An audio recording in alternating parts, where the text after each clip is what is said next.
Hello, my friend. Stay a while and listen. Welcome back to Tek-Talks. This is Takesh. Today I wanted to show you guys my grind to 64K and what I do. I'm also going to give you guys a few pretty sweaty tips, I guess you can say, if you want to get real crazy. I don't recommend those things, but I will show you how to do them or what you can do. So the first thing I do every week is do Erebban. This is where I get all my gems weekly. You can get up to, I believe, 126, 128, 126, I believe. The ones you care about are the tradable ones. You can get 63. So every week I max that out. It usually takes me, I would say, about an hour. Sometimes a little less, sometimes a few minutes more. It depends on how many times I have to go back and clear the 10 monster essences. The second thing I do is a Warband raid. I've told you guys before, you want to try to get into Warband raid with like-minded people that are using it just to farm the voucher. The whole idea of the Warband raid, the alt, is to get in and out as quickly as possible. We do not want to spend more than 5 minutes. We usually just do Hell 1, Hell 2 bosses just to get in and out. You get the voucher and you come over here and spend it. And that's really all I do on my alts each week. So it takes me roughly like an hour, 10, if you count the Warband raid, to clear them all out on each alt. If you want to get crazy, I do not recommend these next two things. But if you want to no-life it and get real crazy on the with farming platinum, you could also farm 12 normal gems every day by doing dungeons, anything with 4 people. Probably the most efficient way is if you and your friends get in a group of 4 and go do a Terror Rift, you will get your 12 tradable gems, I'd say, in probably less than 10 minutes. Again, that's no-lifing it. And if you do it for the whole week, you're adding an extra, I don't even know, 7 times 12. 70, 14, I'm embarrassing myself right now, 84 gems. That might be wrong, who knows. Anyways, the second way that you can get real sweaty, this will get you an extra purple crest a week, will be farming Elder Rifts and maxing out Fading Embers. I did this on my Crusader, the free-to-play one. I do not recommend it. I think it took me about 30 minutes to max it out all the way. If you go to the shop and do the math on what you're actually getting, you're basically buying 1 purple crest, which is, I believe, 160 orbs. If you go to the shop, you have 160 orbs. If you do the math, it's $1.50. So and some people might be able to do it faster, but for me, I spent 30 minutes of my life farming $1.50. So I don't recommend those two things, but if you wanted to get real crazy and farm more plat, those are some things you can do. Okay, so next I wanted to show my Erebban build on my monk. I had a few people asking me questions about it. So I said this in a previous video, when you're building alts for farming plat, they are far different from your main, okay? You are not building them for damage. You're not building them for raids, for PvP. They are only there to burn through Erebban as quickly as possible. So I'll get right to it. The first thing, actually, let's start with skills. So the skills I take are Shield of Zen, Mystic Strike, Flying Kick, and Exploding Palm. This last part doesn't matter, just whichever one you want. Actually, in hindsight, Deadly Reach. Huh. I just thought of that right now as I'm showing this video. It's probably Deadly Reach. I believe it teleports you. I could be wrong.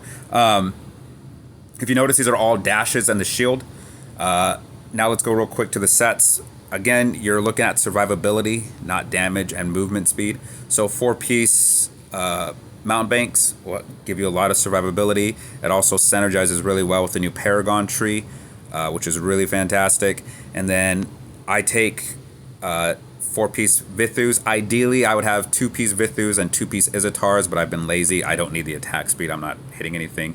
Izitar would be great for the attack speed when you kill things as you're running around. And then Vithus because you're increasing run duration.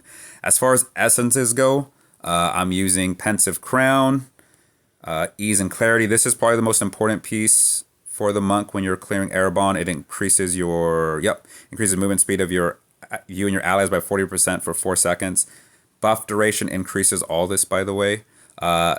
Tower, Mantle, Without Sin, Spokes of the Wheel, Caliphation, I can't say that word, and Obstruction. So all these ones are the essence I use. They are not mandatory. You can probably choose different essences and get away with it just fine. These are just the ones I use. I really like dash skills when I'm doing Erebban. So if you notice, oh, my phone just lagged there. Ooh, hopefully the video doesn't get messed up. If you notice, I have nothing but dash skills. This is all just getting around as quickly as possible. And then the Shield of Zen gives me huge run speed.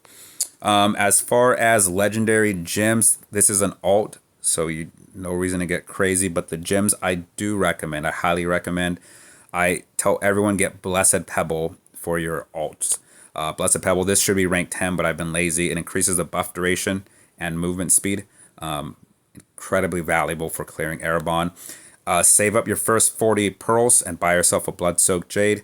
And if you get lucky, maybe you'll get yourself a Bottled Hope like I have. Bottled Hope is fantastic. The other gems, none of it really matters. Oh, Pain Clasp is notable. It increases your run speed when it puts its debuff on people. Not by a lot, but it does help. Let me make sure I'm not missing anything. Oh, actually, one of the most important things I haven't told you guys. As you are picking up essences, you want to be looking for, I believe it's called, where is it at? Kladenstein? I'm saying it wrong. There it is. I butcher all these words. I apologize. But it increases your movement speed by 12% for 5 seconds after opening a chest. You want to try to stack it to 4. Once you get it, you want to lock it. I haven't locked mine, but you want to lock it. Make sure you have it. Your combat rating is an important Erebban because it changes based on wherever you're at. So honestly, once you get 4 of these, you can just keep them forever. Have 4 of them are always equipped, and you're good to go. Every time you open the box, it does stack, by the way, so you really get moving. And I think that's it, guys. My next class I'll probably do Barbarian. Barbarian is probably the best class in the game for clearing Erebban with Crusader on its tails.